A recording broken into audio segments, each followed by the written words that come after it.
परशुराम शिष्य हस्तिनापुर के राजगुरु महायोद्धा प्रतापी आचार्य द्रोण पधार रहे हैं।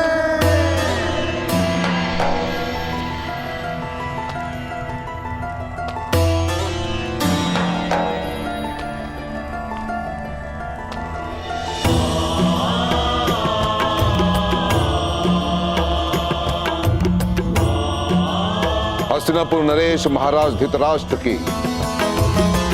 जय हो।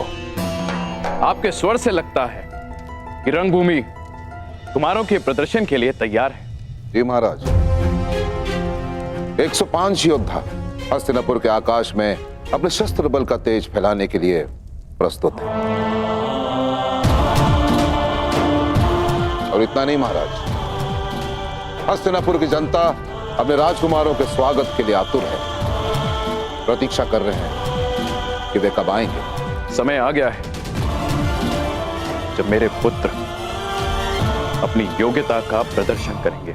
समय की चाल में आहट नहीं होती महाराज, किंतु वेग की भांति वो चलता है। कल की ही बात लगती है कि नन्हे कौरव और पांडव इसी महल के आंगन में उद्दंडता करते फिरते थे और आज शक्ति का प्रदर्शन करने के लिए प्रस्तुत हैं।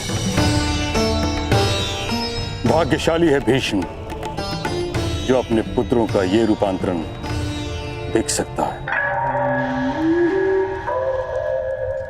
सौभाग्यशाली तो हस्तिनापुर है ताचरी, जिसे आपकी छत्र छाया मिली।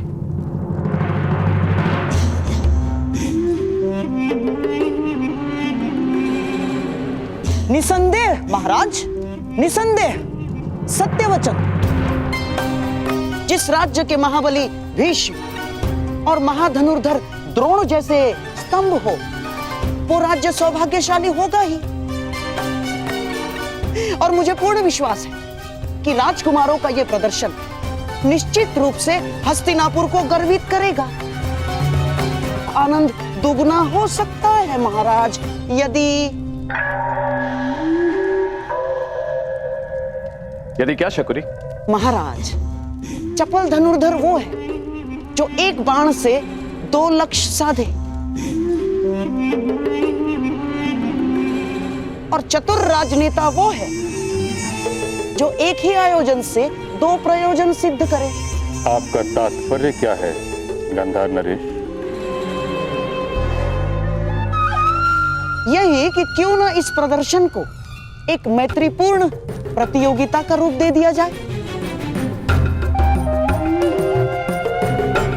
और कल की रंगभूमि में जो विजेता होगा उसे क्यों न युवराज घोषित कर दिया जाए महाराज। प्रतिस्पर्धा प्रतिद्वंदियों के बीच होती है गंधार नरेश, भाइयों के बीच नहीं।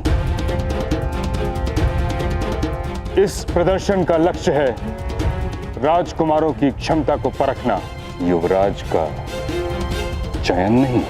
मैं तो केवल एक सुझाव दे रहा था महामहिम, और यदि मैं भूल नहीं रहा, यदि मुझे विस्मरण नहीं हुआ है, तो स्वयं आपने ही महाराज को वचन दिया था।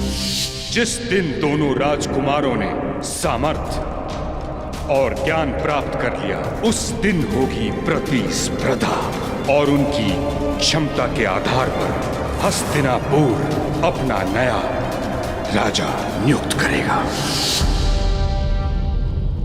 अब जब महागुरु द्रोण ने घोषणा कर ही दी है कि 105 राजकुमारों का प्रशिक्षण पूर्ण हो गया है, तो क्यों हस्तिनापुर को युवराज सुख से वंचित रखा जाए? इस राजसभा को अगले सम्राट के दर्शन क्यों न कराए जाए? ना, फिर भी ये एक केवल सुझाव मात्र है, सुझाव मात्र। यदि महाराज धृतराष्ट्र इस प्रतियोगिता को अनुमति दे तो।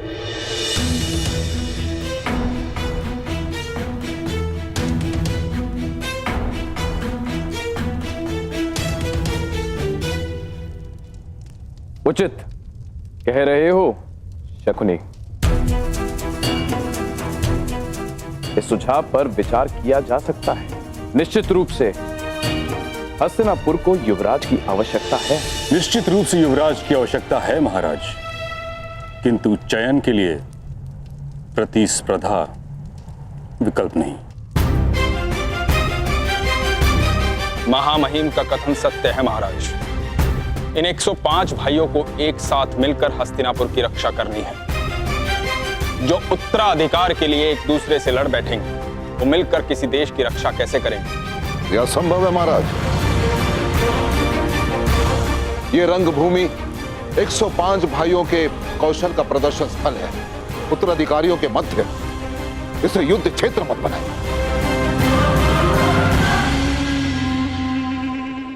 यदि रंगभूमि के इस आयोजन से युवराज के चयन का प्रयोजन सिद्ध होता है तो इसमें खोट क्या है आचार्य? खोट केवल इतना है गंधार नरेश कि कहीं भाइयों के बीच का खेल रक्त रंजित स्पर्धा में न बदल जाए। महामहिम भीष्म बिल्कुल ठीक कह रहे हैं। आचार्य, वो क्षत्रिय कैसा जो युद्ध से भयभीत हो जाए, और वो राजकुमार कैसा जो अपने राज्य की रक्षा के लिए घाव खाने से पीछे हट जाए? और क्या गुरु द्रोण को अपने शिष्यों पर इतना भी विश्वास नहीं कि वे तनिक पीड़ा सह सकेंगे? और क्या महामहिम भीष्म को अपने कुल के रक्त की परीक्षा लेना क्या इतना कठिन प्रतीत हो रहा है? क्यों? जो गंगा पुत्र भीष्म अपने केवल वचन के लिए आजन्म ब्रह्मचारी रहे, जिन्होंने अपने दिए हुए वचन के लिए मृत्यु को स्वयं से आज तक दूर रखा, क्या ऐसे महामहिम महाबली गंगा और शांतनु पुत्र भीष्म हस्तिनापुर के सिंहासन को एक सशक्त, समर्थ, सक्षम और सुरक्षित हाथों में नहीं देखना चाहेंगे? मैं मानता हूं ताक्षरी कि राजकुमारों के लिए यह प्रतियोगिता बहुत कठिन होगी, परंतु मुझे आचार्य द्रोण की शिक्षा पर पूर्ण विश्वास है कि सभी राजकुमार इस प्रतियोगिता को मैत्रीपूर्ण भाव से लेंगे। फिर सभी राजकुमारों को एक नियम से बांध दिया जाएगा। यदि किसी भी राजकुमार ने दूसरे राजकुमार का रक्त बहाया तो उसे अपात्र घोषित कर दिया जाएगा। इस नियम के प्रभाव से आपकी चिंता का हल भी निकल आएगा और हस्तिनापुर को उसका युवराज भी मिल जाएगा। कहिए ताक्षरी, क्या ये उचित नहीं? जैसी महाराज की अच्छा। तो फिर यह निश्चित रहा कि कल सभी राजकुमारों के बीच शक्ति प्रदर्शन होगा और मुझे पूर्ण विश्वास है कि विजेता वही होगा जो सर्वश्रेष्ठ होगा।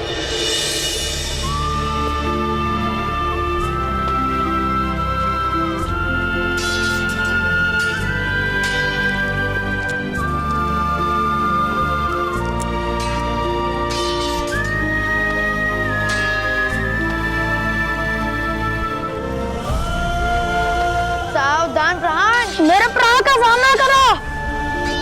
क्या आप भी कल रंगभूमि में प्रदर्शन करोगे कौरव और पांडवों के साथ? प्रदर्शन? कैसा प्रदर्शन? कल हस्तिनापुर के 105 राजकुमारों का शक्ति प्रदर्शन है। सुना है कुमार अर्जुन अपने धनुर्विद्या का कौशल भी दिखाएंगे।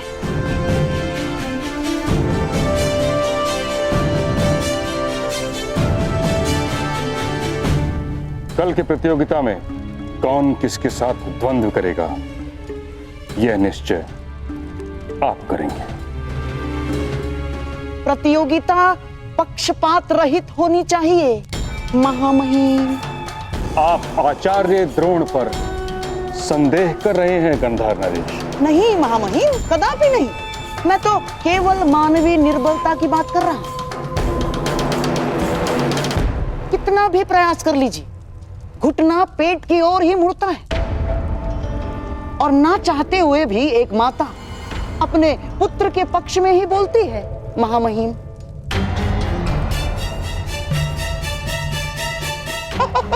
और महागुरु द्रोण का अर्जुन के प्रति प्रेम जगत विख्यात है। वो तो पहले ही घोषणा कर चुके हैं कि इस संसार का सर्वश्रेष्ठ योद्धा अर्जुन ही है। बस कीजिए गांधा नरेश शकुनी, आप द्रोण के न्याय भाव पर आक्षेप लगा रहे हैं जो उचित नहीं है। नहीं आचार्य, नहीं, मैं तो वो कह रहा हूं जो कल सारा हस्तिनापुर कहेगा। तो आप चाहते क्या हैं? मैं तो केवल महाराज को यह निवेदन करना चाहता हूं कि द्वंद्व के प्रतियोगियों का निर्णय कोई मनुष्य ना करे। तो फिर कौन करेगा शकुनी? वो जिसमें पक्षपात का भाव ना हो।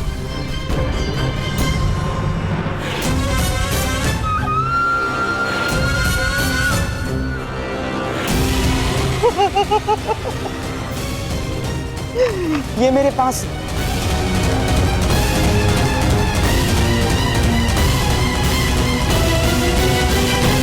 मैं भी कल रंगभूमि में जाकर कौरवों और पांडवों के बीच अपना प्रदर्शन करूंगा और ऐसे तलवारबाजी करूंगा।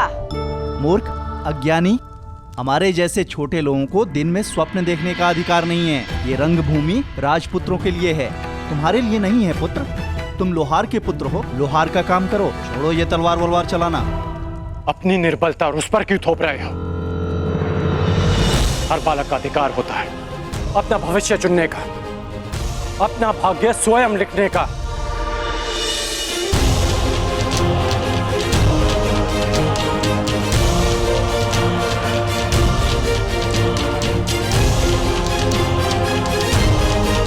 छोटे मित्र, कभी स्वप्न देखना मत छोड़ना और उसे पूरा करने का परिश्रम करना भी मत छोड़ना। कौन से देश से आए हो मित्र? मनुष्य का भाग्य उसके जन्म से ही निश्चित हो जाता है, यही नीति है। यदि यही नीति है तो इस नीति को बदल दूंगा मैं। हस्तिनापुर के मस्तक पर अपने बाणों की नोक से अपना भाग्य स्वयं लिखेगा ये रात है।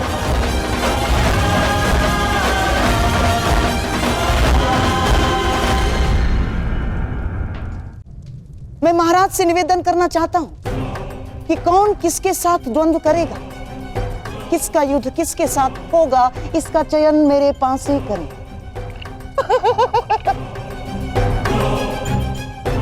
महाराज, इससे खेल भी रोचक हो जाएगा और महागुरु द्रोण पर किसी प्रकार का आरोप भी नहीं लगेगा। परंतु मैं शकुनी की बात से सहमत हूं ताक्षरी।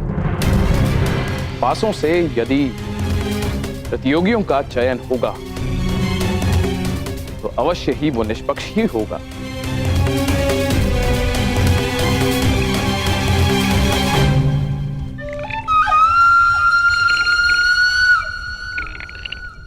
तो फिर यह निश्चित रहा, कल रंगभूमि में राजकुमारों के बीच प्रतिस्पर्धा होगी।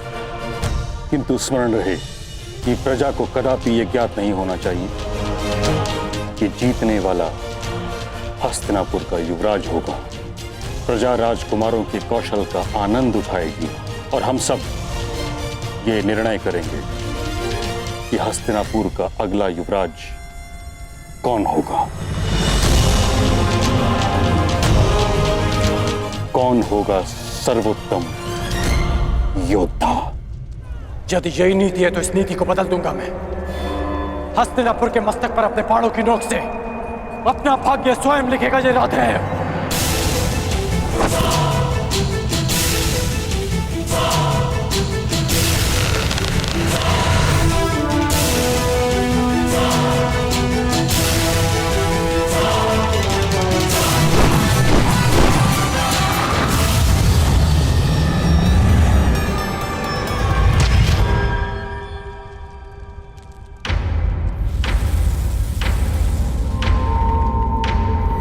ये हस्तिनापुर की राजसभा में किसने आक्रमण किया?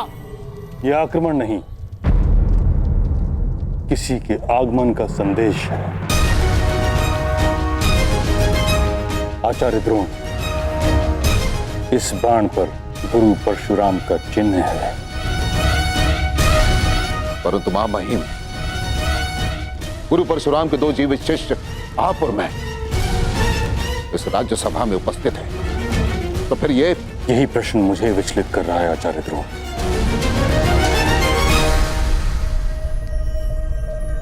गुरु परशुराम का ये तीसरा शिष्य कौन है?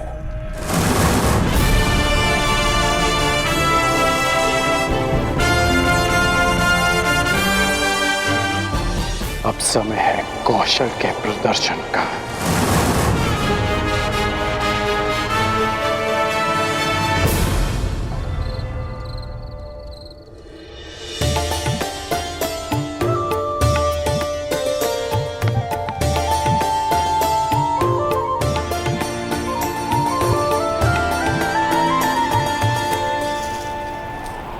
राधा, सूर्यास्त होने को है और वायु की गति भीषण होती जा रही है। लगता है चक्रवात आने वाला है। भोजन पक गया या नहीं? बस हो गया।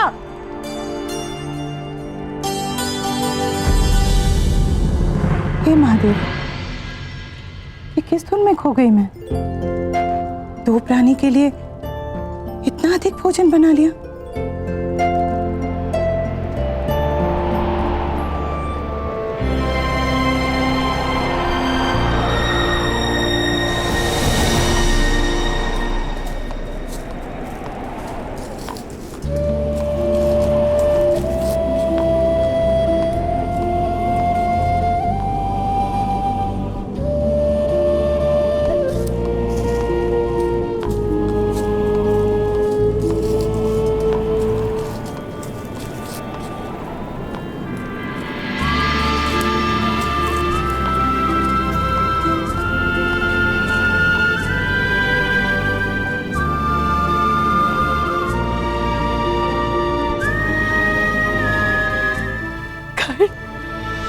राधे कर्ण माता।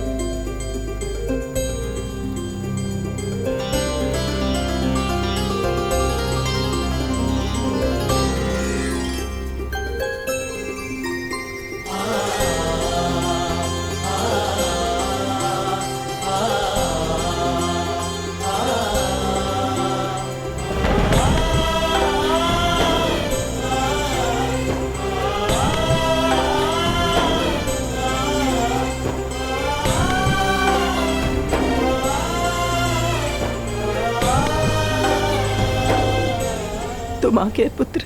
हाँ मां, मैं आ गया।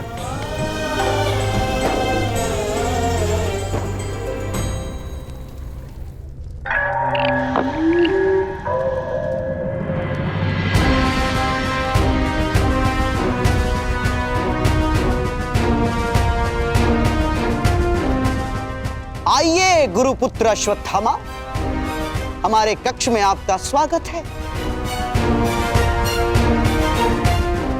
आप मुझसे यहाँ क्यों मिलना चाहते थे? क्योंकि इस कक्ष के अतिरिक्त हर कहीं 100 आंखें और 100 कान हैं। आंखें महामहिम भीष्म की और कान तुम्हारे पिता के।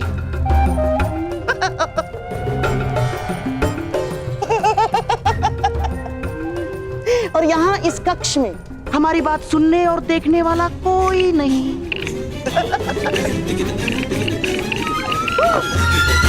कैसी बात? यही कि कल की रंगभूमि में आप किसे विजयी होते हुए देखना चाहते हैं? मेरे होने वाले सम्राट राजकुमार दुर्योधन को या आपके पिता के प्रिय शिष्य उस अर्जुन को? उत्तर आप अच्छी तरह से जानते हैं गांधार नरेश। अर्जुन, अर्जुन वो शूल है जिसे मेरे पिताश्री ने स्वयं अपने हाथों से मेरे वक्ष में घोंप दिया। पिताश्री ने सदैव उसे अधिक प्रेम दिया, जन्म मुझे दिया, परंतु एक पिता की धरोहर, अपना सारा ज्ञान उसे सौंप दिया। निश्चित रूप से अश्वत्थामा उस अर्जुन की पराजय देखना चाहता है। कल की स्पर्धा में कुमार दुर्योधन ही विजयी होने चाहिए। जिन लोगों के शत्रु एक हों, उन्हें आपस में मित्रता कर लेनी चाहिए अश्वत्थामा। हमारा स्वप्न एक है और वो स्वप्न पूरा होने में बाधा भी एक ही है। अर्जुन, दोस्त, बाधा को दूर करने का कोई हल सोचा है आपने? उसका हल बताने के लिए तो आपको यहां बुलाया है।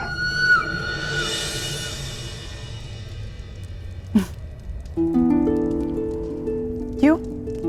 आश्रम में भरपेट भोजन नहीं मिलता था? मिलता था, परंतु उसमें माता के हाथ का स्वाद नहीं था।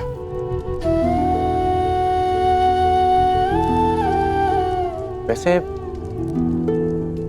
आपको किसने सूचना दी मेरे यहाँ आने की कि आपने ये भोजन तैयार रखा? क्यों? पूर्वाभास केवल तुम धनुर्धारी को ही होता है। तुम लोग शब्द सुनकर लक्ष्य का आभास कर लेते हो, किंतु माता का अपने पुत्र के लिए आभास सबसे अधिक शक्तिशाली होता है।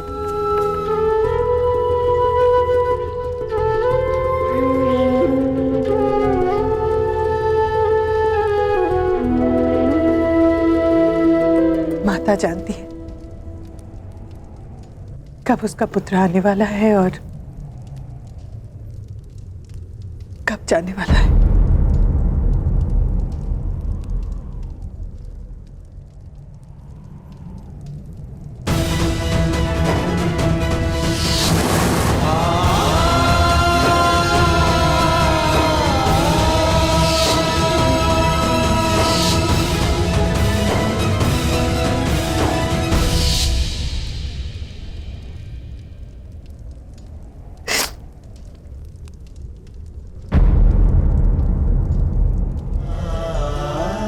आभास भले ही ना हो,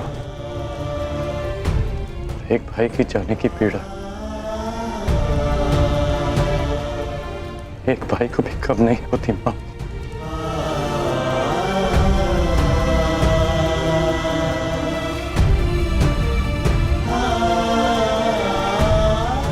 ये बताओ, प्रशिक्षण कैसा रहा तुम्हारा? गुरुदेव को अधिक सताया तो नहीं? आप विषय को टाल रहे हैं।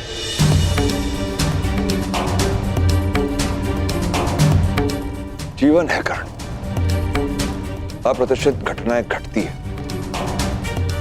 परंतु जीवन रुकता नहीं।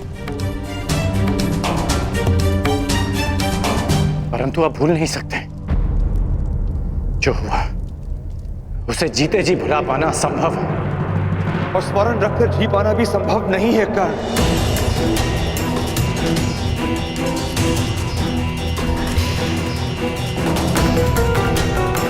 वो क्षत्रिय हैं, राजकुल के लोग हैं, उनके पास बल है, अधिकार है।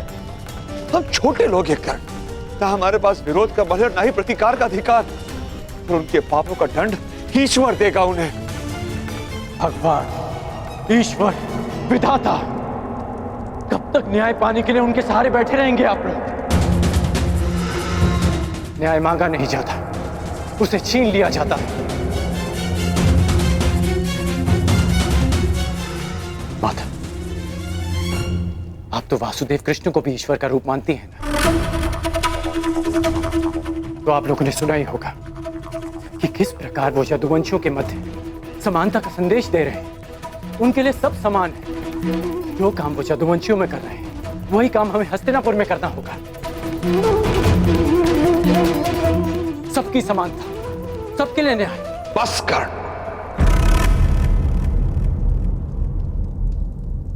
तनिक नहीं बदले तुम। परंतु पिताश्री, तुम एक सूत पुत्र हो, सूत पुत्र। संसार के सर्वश्रेष्ठ सारथी बन सकते हो, यही तुम्हारा प्रारब्ध है।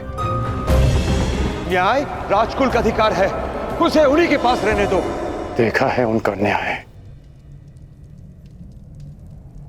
वो न्याय जो शोन को मिला था। मेरे भाई की हत्या कर दी गई, उसे मार दिया गया था। इसे आप न्याय कहते हैं?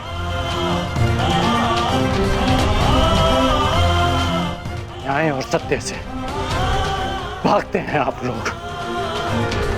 इसलिए नहीं कि आप लड़ नहीं सकते, बल्कि इसलिए कि आप लड़ना ही नहीं चाहते।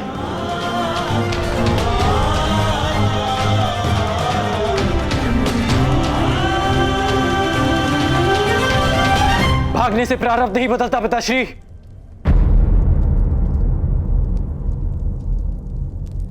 आपका राधे नहीं भागेगा माता, नहीं भागेगा। आपको स्मरण है ना, आपने मुझसे शोन की हत्या का प्रतिकार मांगा था, सबके लिए न्याय मांगा था। मैं करूंगा प्रतिकार माता। शोन को न्याय मिलेगा, हम सबको न्याय मिलेगा। और अगर नहीं मिला तो मैं उस न्याय को अपने बाणों से छलनी कर, अपने रथ से बांधकर घसीटता हुआ आपके चरणों में ले आऊंगा। ये मेरा वचन है आपसे।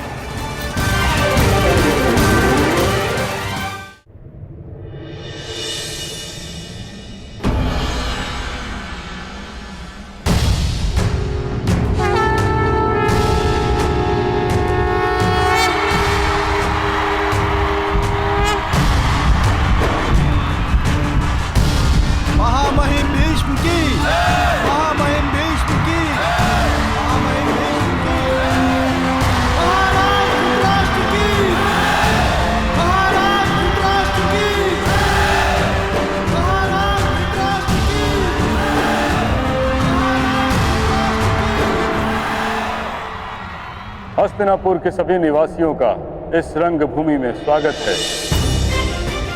आज हस्तिनापुर के 105 राजकुमार अपने प्रशिक्षण का प्रदर्शन करेंगे, जिसके पश्चात आप सबको विश्वास हो जाएगा कि आने वाले कई दशकों तक हस्तिनापुर सुरक्षित रहेगा।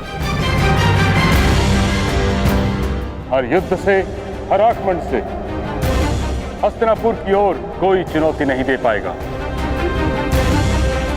यद्यपि हस्तिनापुर का कोई शत्रु अस्तित्व में नहीं है, और यदि है तो यह उसको चुनौती है कि भीष्म के साथ साथ हस्तिनापुर में 105 योद्धा उपस्थित हैं उसकी सुरक्षा के लिए। ताक्षरी इतना समय क्यों लगा रहे हैं विदुर? स्पर्धा प्रारंभ क्यों नहीं कर रहे? अब प्रतीक्षा नहीं होती। मैं दुर्योधन,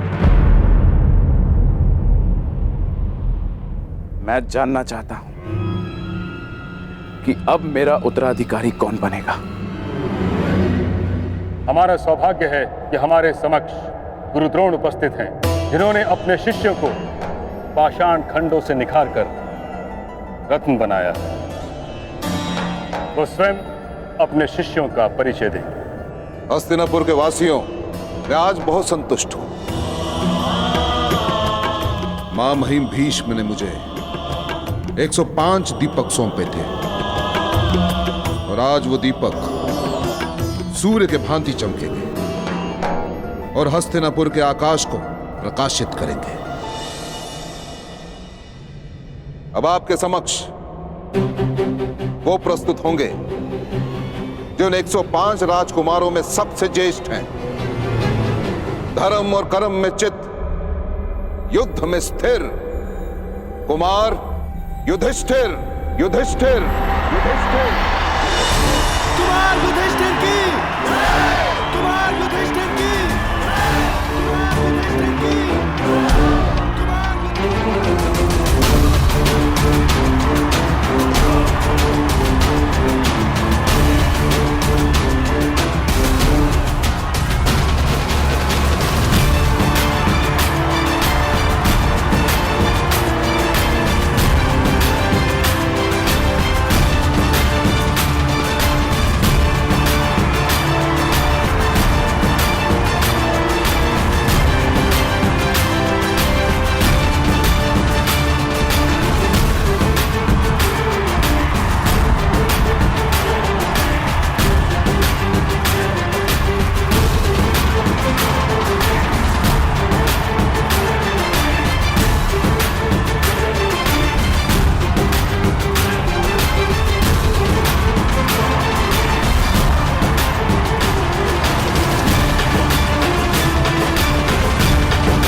अब आप सबके समक्ष प्रस्तुत होंगे हस्तिनापुर नरेश महाराज धृतराष्ट्र के सौपुत्र, जिनका नेतृत्व अजय योद्धा, गदा युद्ध में प्रवीण महाराज कुमार दुर्योधन दुर्योधन कुमार दुर्योधन की, कुमार दुर्योधन की, कुमार दुर्योधन की, कुमार दुर्योधन की, कुमार दुर्योधन की।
ये स्वर कैसा कुंती?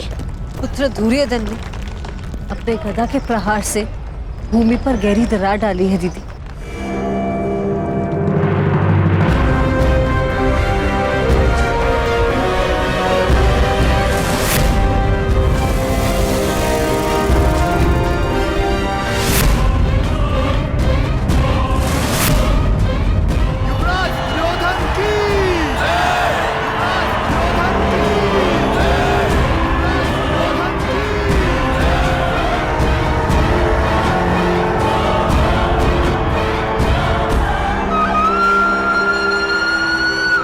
महाराज धृतराष्ट्र, पितामह भीष्म समेत उपस्थित सभी को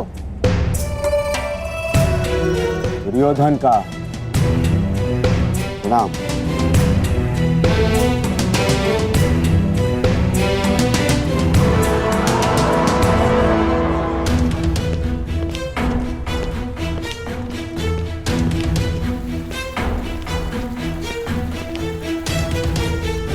कहां जा रहे हो कर्ण?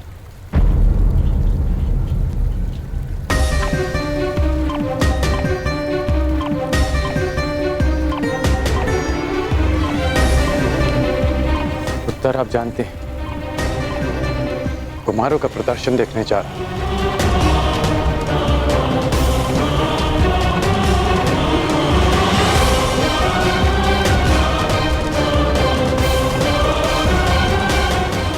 धनुष को साथ लेकर तुम कहीं नहीं जा रहे हो।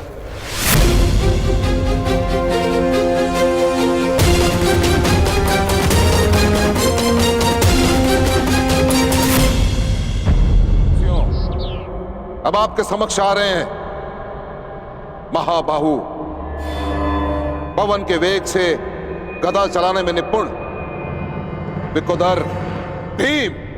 भीम पांडुपुत्र भीम की, पांडुपुत्र भीम की, पांडुपुत्र भीम की।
कुंती, ये गर्जना कैसी?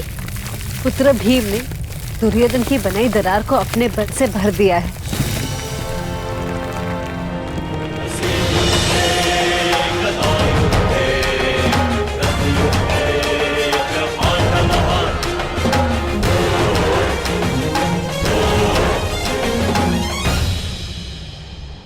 अब आपके समक्ष आ रहे हैं वो जो खड़ग युद्ध में जिनकी कोई तुलना नहीं, तलवार और ढाल की भांति अटूट, पांडुपुत्र नकुल और सहदेव नकुल की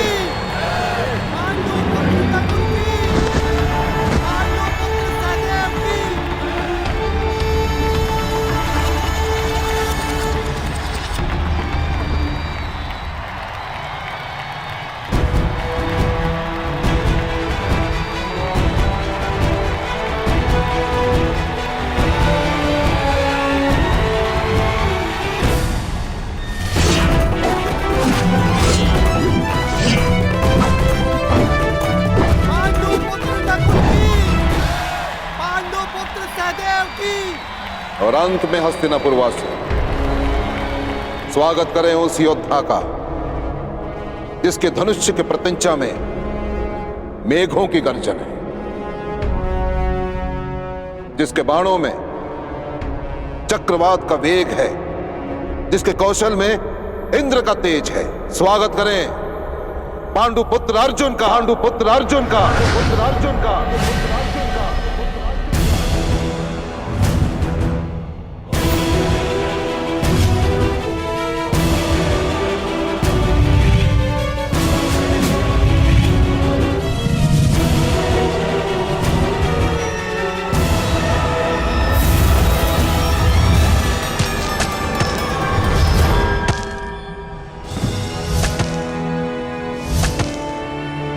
कुमार अर्जुन की, कुमार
प्रदर्शन प्रारंभ हो गया है पिताश्री।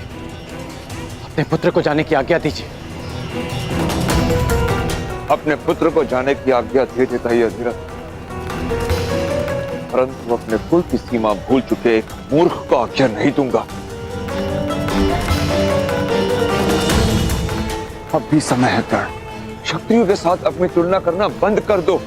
जिनके बीच हम बैठ नहीं सकते उन्हें ललकारने का स्वप्न देखना बंद कर दो।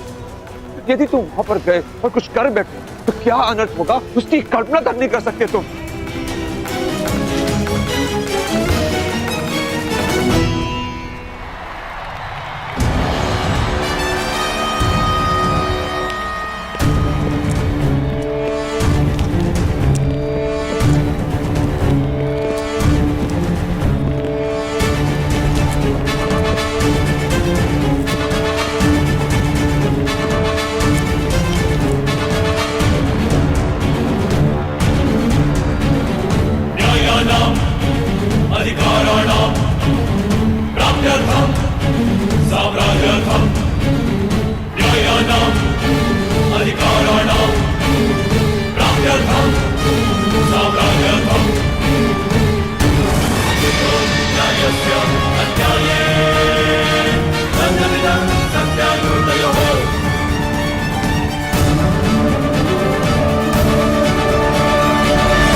कुंती, सभी राजकुमार रंगभूमि में प्रवेश कर चुके हैं, तो अब द्वंद्व प्रारंभ होगा ना?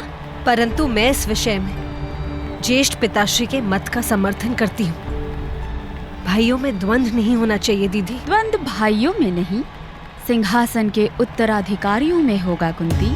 और ये आवश्यक भी है, क्योंकि हस्तिनापुर का अधिकार है कि उसे सबसे बलशाली युवराज मिले। युवराज होने वाला राजा होता है गांधारी दीदी।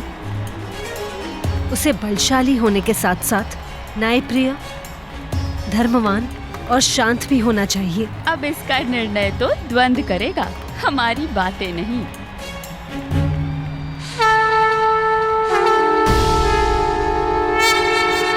और अब राजकुमारों के बीच द्वंद्व होगा, और जो राजकुमार इस स्पर्धा में सफल होगा उसे इस स्पर्धा का विजेता घोषित किया जाएगा।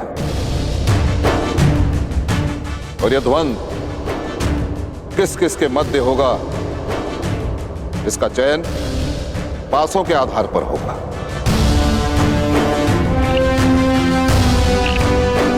पर तो ध्यान रहे राजकुमारों, यह प्रतिस्पर्धा है, युद्ध नहीं। यदि किसी प्रतियोगी के प्रहार से किसी भी प्रतिद्वंदी का रक्त बहा तो उसी क्षण उस राजकुमार को स्पर्धा से अयोग्य घोषित कर दिया जाएगा। अब कुरुवंश के ये 105 राजकुमार परस्पर द्वंद्व में अपना अपना कौशल दिखाएंगे, और इनमें से चुने गए 5 योद्धा अगले चरण में द्वंद्व करेंगे। पासे फेंकिए गांधार राज।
गुरुदेव, ये एक मैत्रीपूर्ण स्पर्धा है। दुर्योधन का प्रहार घातक सिद्ध हो सकता था। हुआ तो नहीं ना भ्राताश्री। नियम अनुसार यदि रक्त बहता तो मैं अयोग्य सिद्ध होता। दिखाइए कहां है रक्त।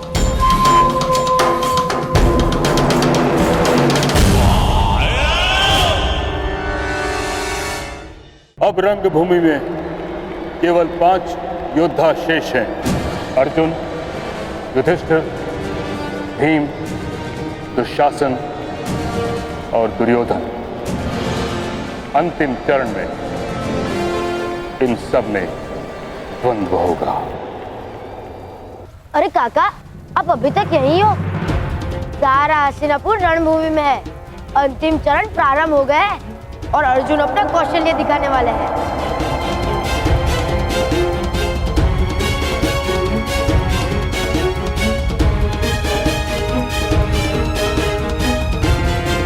हम कहीं नहीं गए।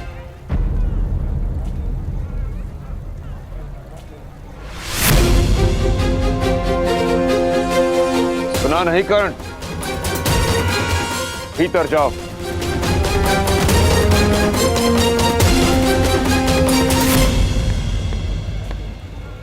इसे अपना भाग्य स्वयं चुनने दीजिए आर्य। राधा, पुत्र मुंह में इतनी अंधी हो गई हो कि अपने पुत्र के प्राण का मोह नहीं बचा। उसे रोकने के स्थान पर उसे उकसा रही हो तुम। जिस न्याय के लिए इसने प्रशिक्षण लिया उसे पाने, उसे जाने दीजिए आर्य। कोई कहीं नहीं जाएगा। भीतर चलो।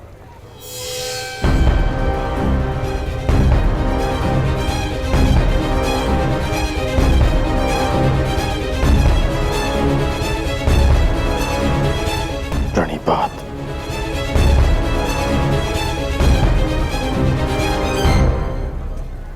यदि जाना ही था तो आज्ञा लेने का ढोंग क्यों किया?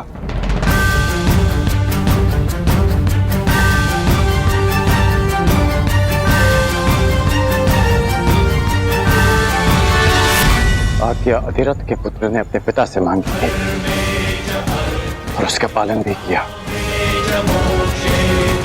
और जा परशुराम का शिष्य रहा, उनको दिया वचन पूरा करने की वो हार नहीं मानेगा।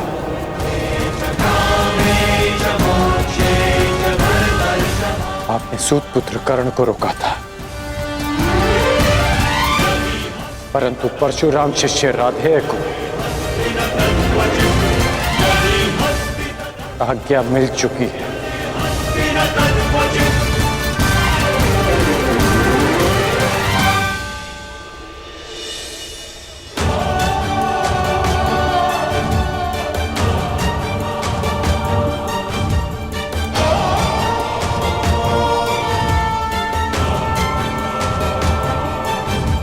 विजयी भव।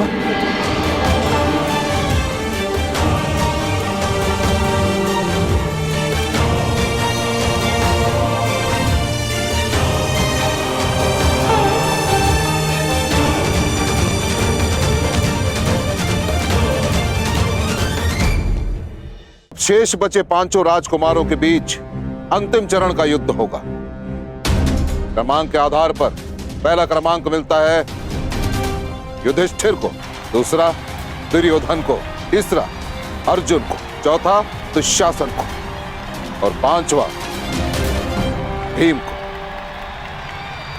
पासे फेंकिए गांधार राज। अब बताओ मेरे पासों, किस किस के बीच द्वंद्व होगा?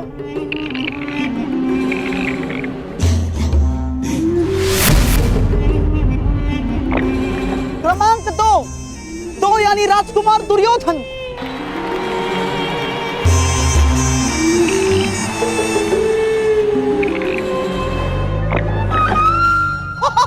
क्रमांक 4 यानी राजकुमार दुशासन।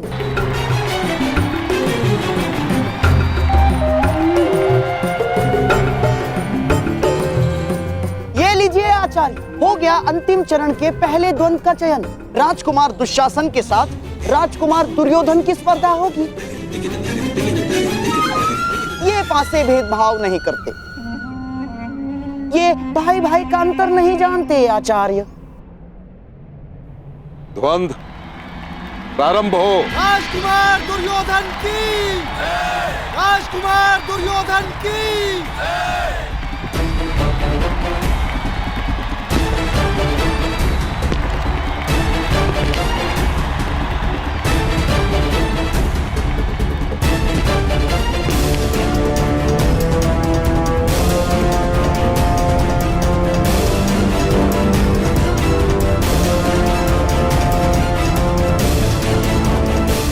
क्षमा कीजिए आचार्य, परंतु मैं अपने ज्येष्ठ भ्राता पर प्रहार नहीं करूंगा।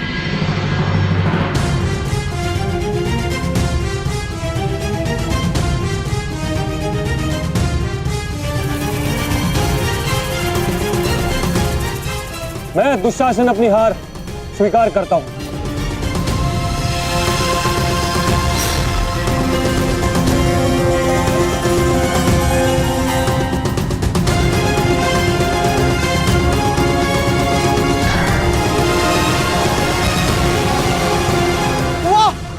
इस संसार में जहां एक छोटी सी विजय के लिए भाई भाई का गला काट देता है, वहां भाई भाई का ऐसा प्रेम, शताब्दियों तक ये भाई भाई का प्रेम स्मरण रहेगा। वाह!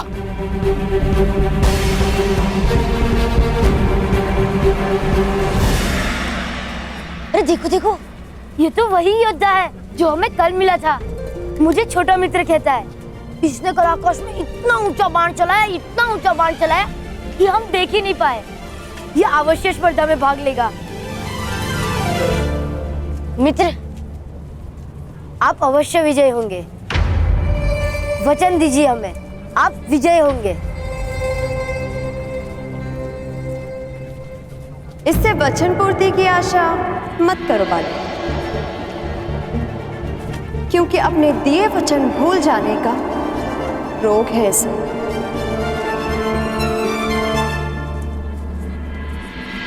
मैं वचन देता हूं वृषाली, मृत्यु से पूर्व हम दोनों की प्रतीक्षा पूरी होगी। मैं अवश्य आऊंगा। राधेय कर्ण अपनी माता की शपथ लेकर कहता है। अब यदि आप इस कर्ण का मुख देखेंगे तो वो केवल तभी जब वो गुरु परशुराम से दीक्षा ले लेगा।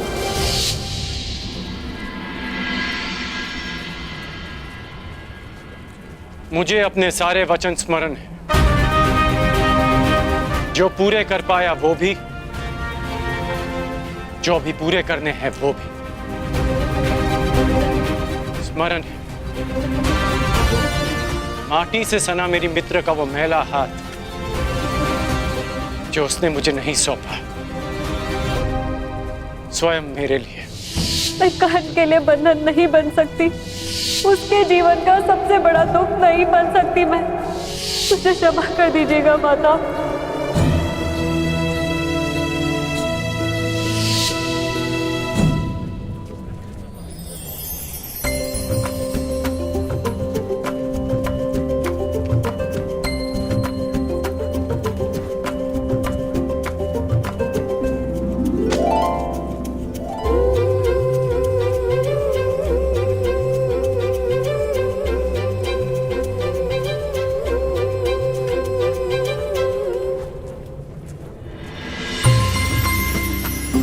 अच्छा, तो तुम अब तक जीवित हो? प्रत्यक्ष को प्रमाण की आवश्यकता नहीं। तो अपने वचन के अनुसार अब तुम संसार के सर्वश्रेष्ठ धनुर्धर हो।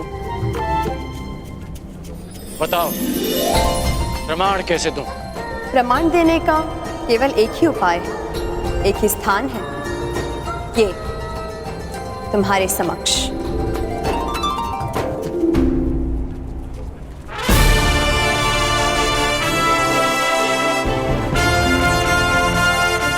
आपने वचन दिया था भ्राता कर्ण, जब तक समाज में परिवर्तन नहीं लाएंगे शांत नहीं बैठेंगे और जब तक समाज में परिवर्तन नहीं आएगा तब तक आपके अनुज को शांति नहीं मिलेगी।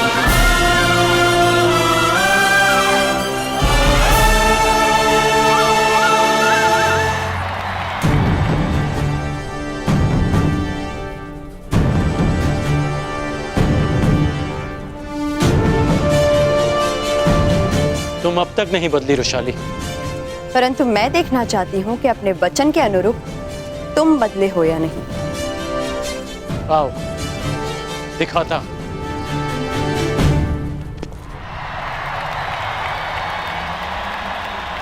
अब बताओ मेरे पासों, अब किस किस के बीच द्वंद्व होगा? गंधार नरेश, ये तो निश्चित है कि आपके पासे सही चयन कर रहे।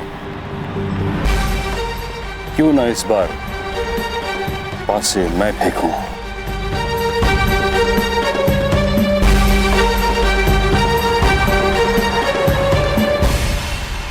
हाँ हाँ महामहिम, क्यों नहीं।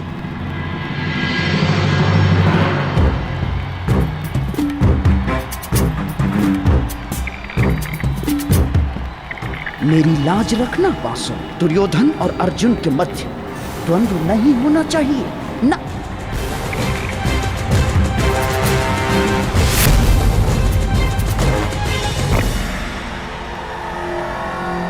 क्रमांक 2। राजकुमार दुर्योधन की, राजकुमार दुर्योधन की।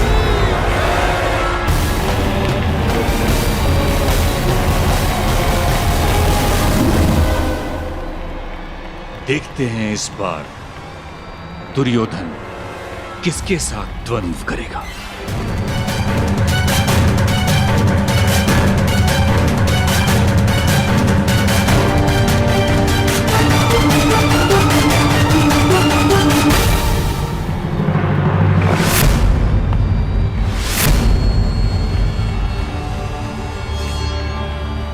तीन नहीं, 5 मेरे प्रिय पासों, 5।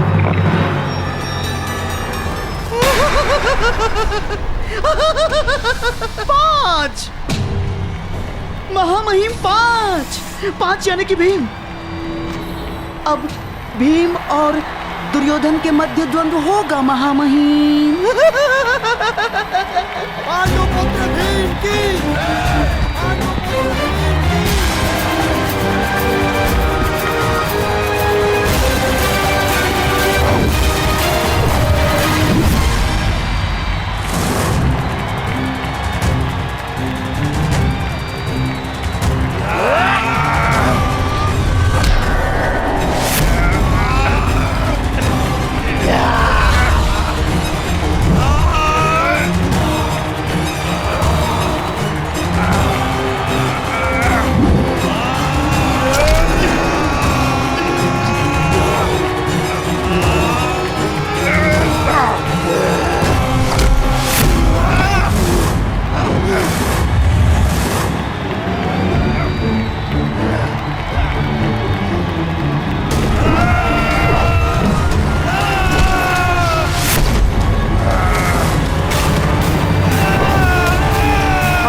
मेरी बताई हुई योजना से डिगना मत मेरे प्रिय ना।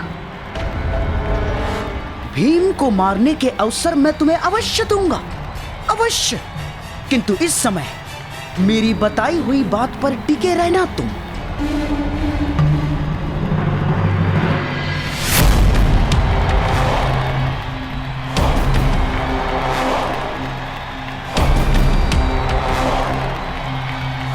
क्या बात है भीम, बड़े क्रोध में भोजन नहीं किया क्या? तुम्हें धूल चटाने के बाद ही मैं भोजन करूंगा दुर्योधन। इतना क्रोध ठीक बात नहीं है पांडव पुत्र, या कहूं पवन पुत्र।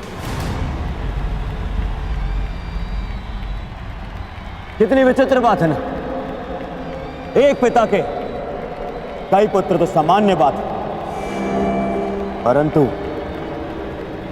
एक पुत्र के दो पिता।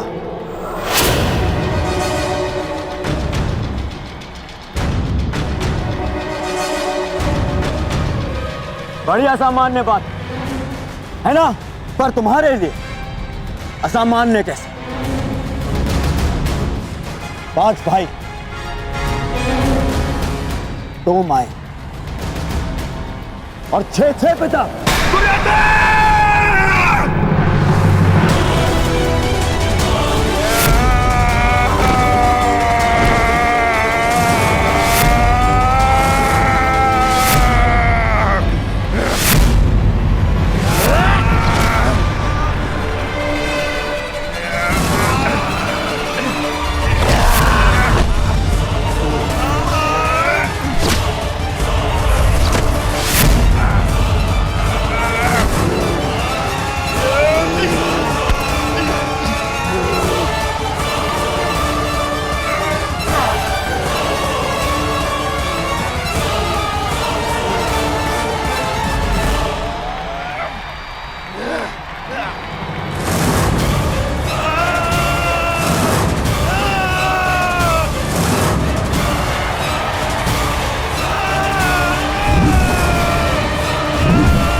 छोड़ो दुर्योधन को। नहीं गुरुदेव, आज नहीं। तुमने इसका रक्त बहाया है भीम, अब तुम इस स्पर्धा के लिए पात्र नहीं हो।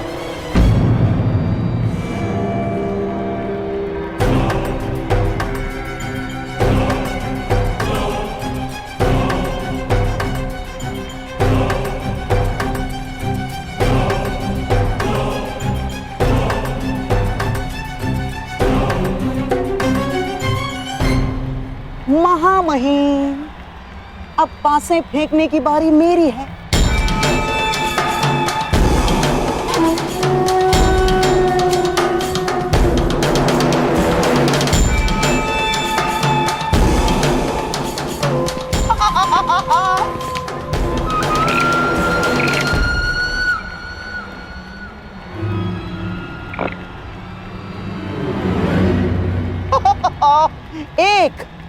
एक यानी राजकुमार युधिष्ठिर। एक योद्धा को हराने का सबसे बड़ा मंत्र है उसकी एक भुजा को दूसरी भुजा से लड़वा दो।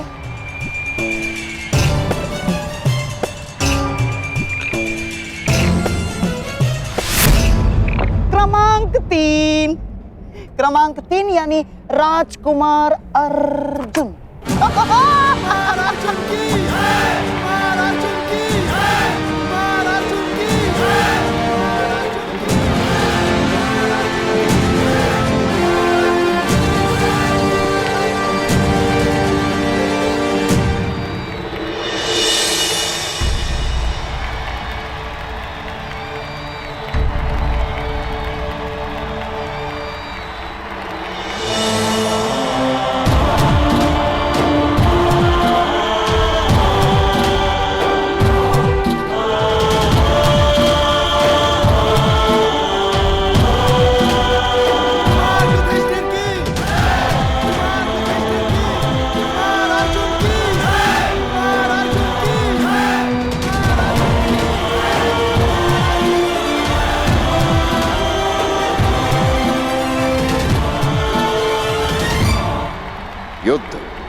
आरंभ हो।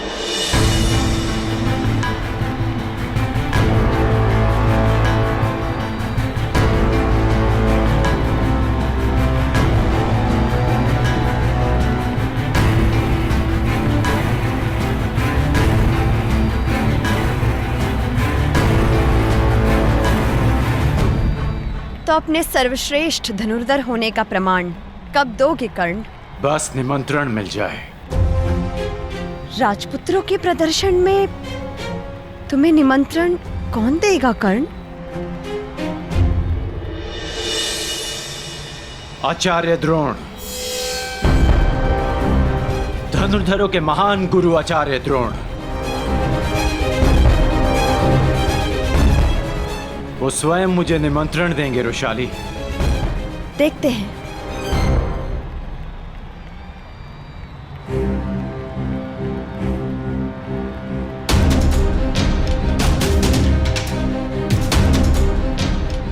जिसने मेरा गुरु बनना स्वीकार कर दिया था, वो आज स्वयं मेरे गुरु भाई हैं।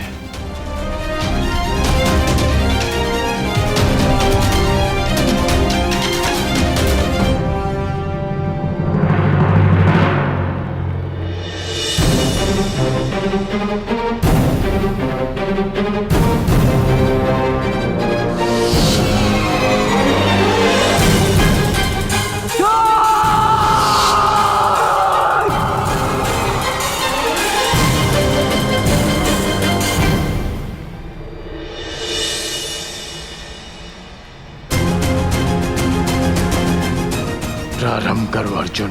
राधे कर्ण अपने सबसे बड़े प्रतिद्वंदी का कौशल देखना चाहता है।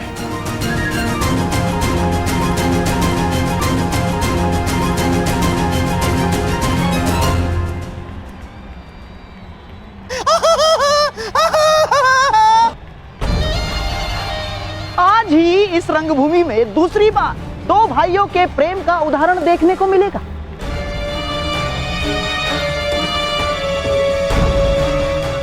पहले दुशासन ने अपने भाई के विरुद्ध द्वंद्व अस्वीकार कर दिया, अब कदाचित अर्जुन भी वही करेगा।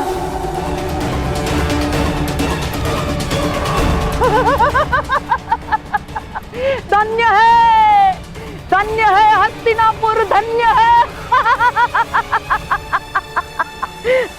बोलो अर्जुन, क्या अपनी हार स्वीकार करोगे या अपने देव समान ज्येष्ठ भ्राता के साथ द्वंद्व करोगे?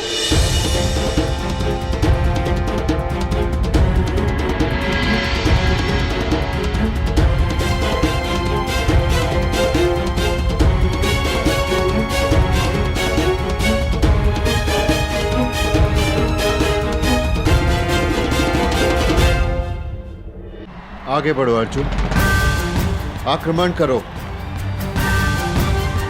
मुझसे युद्ध करना इस समय तुम्हारा कर्तव्य है। इस समय तुम्हारे प्रहार मुझे आनंदित करेंगे, लज्जित नहीं। मैं आप पर आक्रमण कैसे कर सकता हूं ज्येष्ठ भ्राता?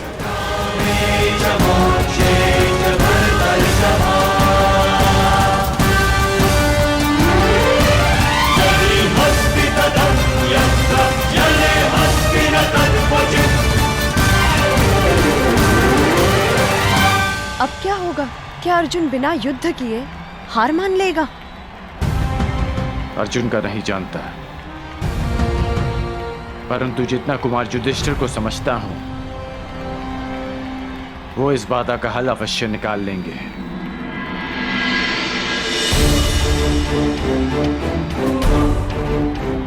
लगता है अंतिम चरण का अंतिम द्वंद्व ज्येष्ठ कुंती पुत्र और ज्येष्ठ गांधारी पुत्र में ही होने वाला है। क्षमा कीजिएगा मामाश्री, परंतु इस द्वंद्व का विजेता घोषित होना शेष है।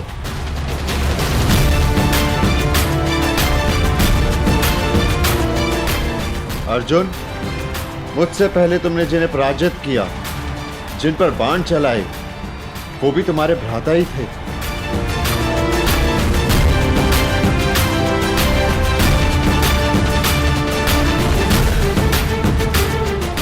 अब मुझ पर प्रहार ना करके तुम मुझे लज्जित करोगे? मेरे मन में सदैव ये भार रहेगा कि मेरे अनुज ने पक्षपात किया है।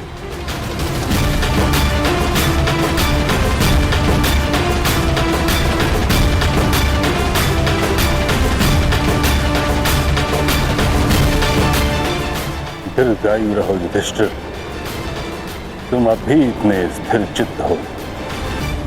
तुम्हें अपने ज्येष्ठ भ्राता को मारने या घायल करने के लिए युद्ध नहीं करना है अर्जुन। तुम्हें अपने भ्राता को गर्वित करने के लिए युद्ध करना है।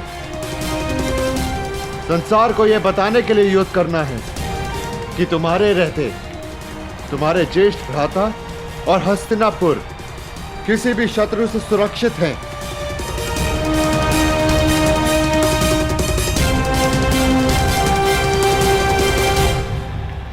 धनुष उठाओ अर्जुन।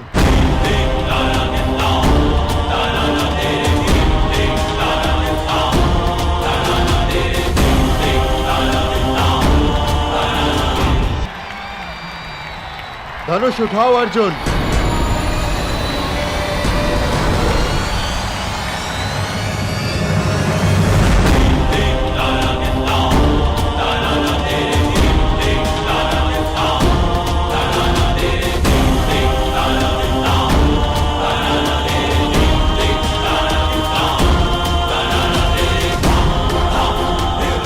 तुम मुझ पर प्रहार नहीं करोगे, परंतु मेरे प्रहारों से खुद को बचाओगे तो अवश्य।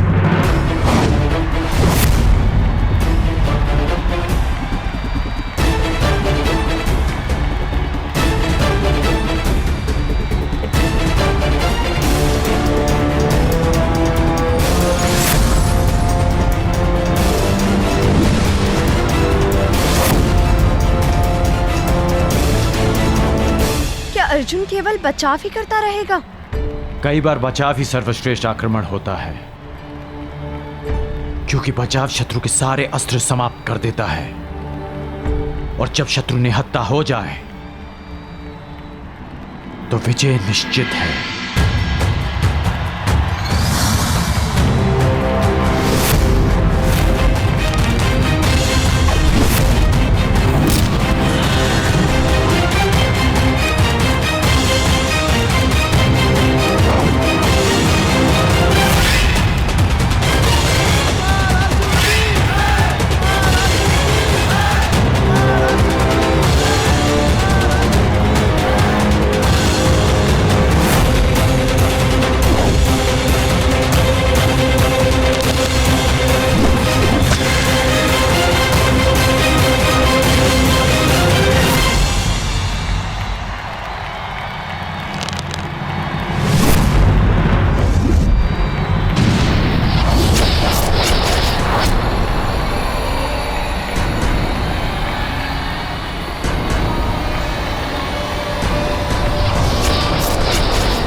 ज्येष्ठ भ्राता, यदि अगला बाण चला तो लक्ष्य आपकी छाती होगी, इसलिए यह युद्ध यहीं समाप्त करने की अनुमति चाहता हूं। अनुमति है।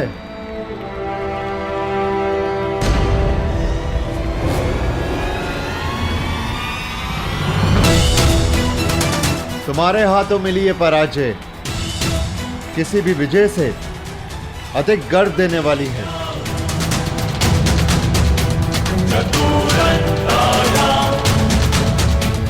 अर्जुन से मैं अपनी हार स्वीकार करता हूं आचार्य।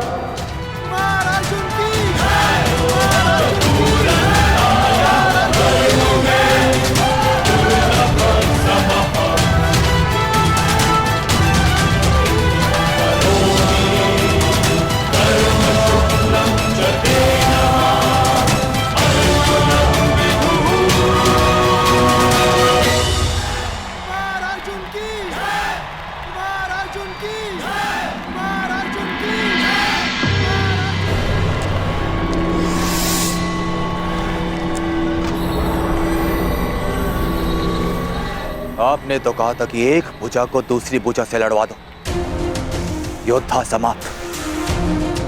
परंतु यहां तो एक भुजा दूसरी भुजा को सहारा देके और प्रबल कर रही है।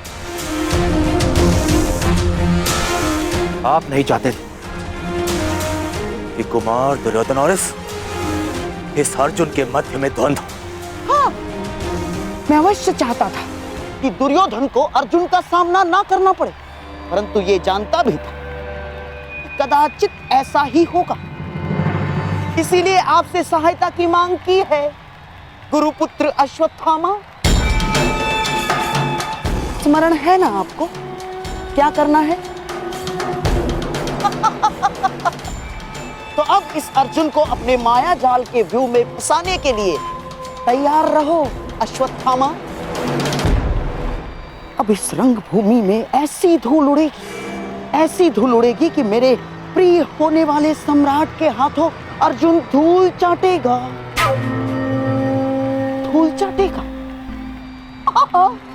अवश्य अवश्य ऐसा ही होगा, अवश्य ऐसा ही होगा।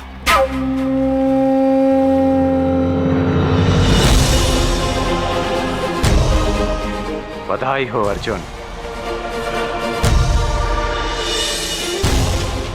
और आपको भी बधाई हो आचार्य द्रोण कि आपने मेरे लिए एक श्रेष्ठ प्रतिद्वंदी तैयार किया है।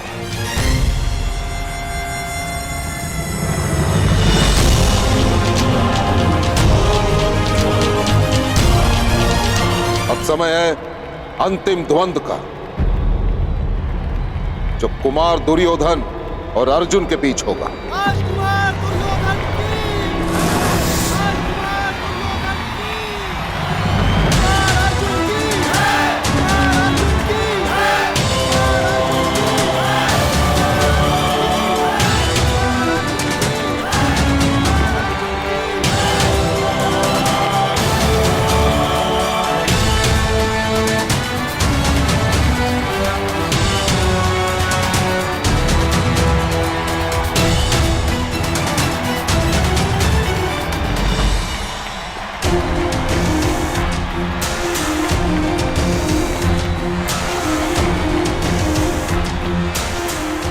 विजयी भव पुत्र दुर्योधन। अपने गुरु की शिक्षा की लाज रखना अर्जुन पुत्र।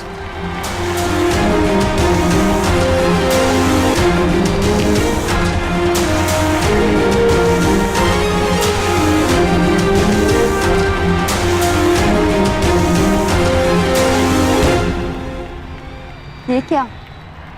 दुर्योधन अर्जुन से इतना दूर क्यों खड़ा है? इतनी दूर से गदा का प्रहार कैसे कर पाएगा?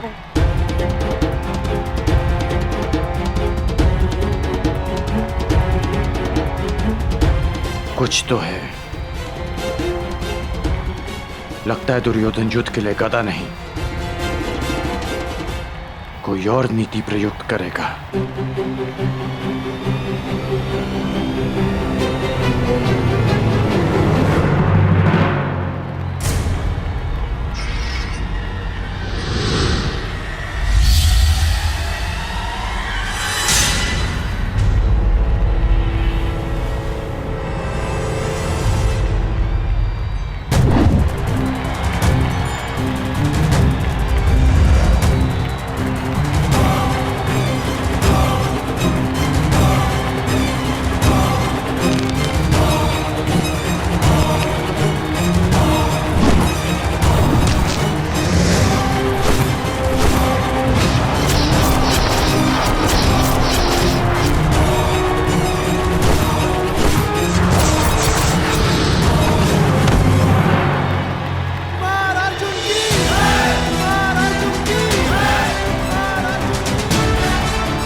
मुझे फूंक से उड़ा देने का स्वप्न देखा था ना आपने? पहले मेरे बाणों की आंधी से तो बच के दिखाइए।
ये अचानक चक्रवात कहां से आ गया?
धनुर्धरों के पास चक्रवात को काटने का कोई उपाय नहीं?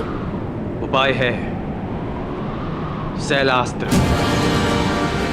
परंतु उसके लिए चक्रवात के भार होना होता है जो अर्जुन नहीं है, या फिर ध्यान स्थिर करना पड़ता है जो दुर्योधन अर्जुन को नहीं करने देगा। अर्थात विजय दुर्योधन की होगी? विजय तो अर्जुन की ही होगी, बस उसे शांत और स्थिर रहने की आवश्यकता है।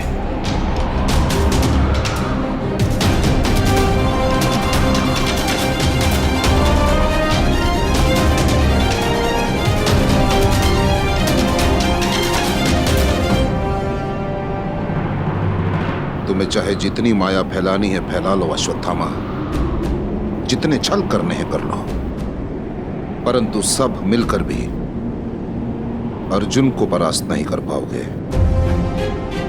तुम अर्जुन का सामना कर रहे हो, अर्जुन का। ईश्वर ने मनुष्य को 5 इंद्रियां दी और एक सच्चे धनुर्धर के पास एक और इंद्रिय होती है, और वह है आभास। लक्ष्य को भेदने वाले के लिए कुछ भी असंभव नहीं। ध्वनि तुम्हारे कान सुनेंगे और तुम्हारे हाथ बाण चलाएंगे।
शिशिरास्त्र। शब्द भेदी संधान के भांति प्रयुक्त होता है। इसकी काट केवल एक महान धनुर्धर ही कर सकता है। अति उत्तम अर्जुन, अति उत्तम।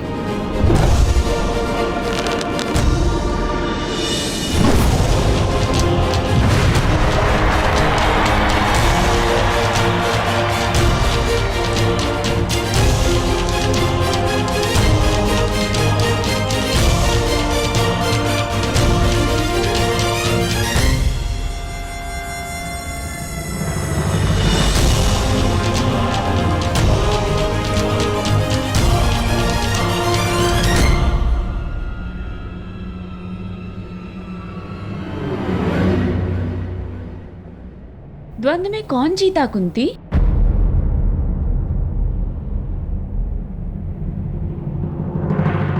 कुमार अर्जुन की उत्तर प्रजा के कोलाहल ने दे दिया है।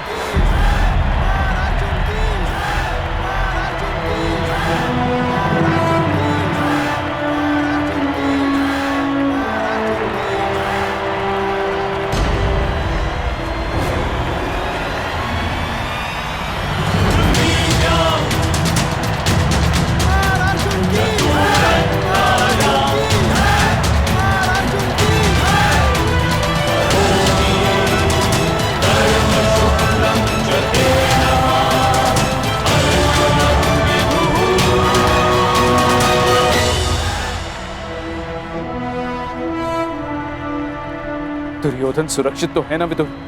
हाँ महाराज, राजकुमार अर्जुन ने नियमों का पालन करते हुए राजकुमार दुर्योधन को परास्त किया है।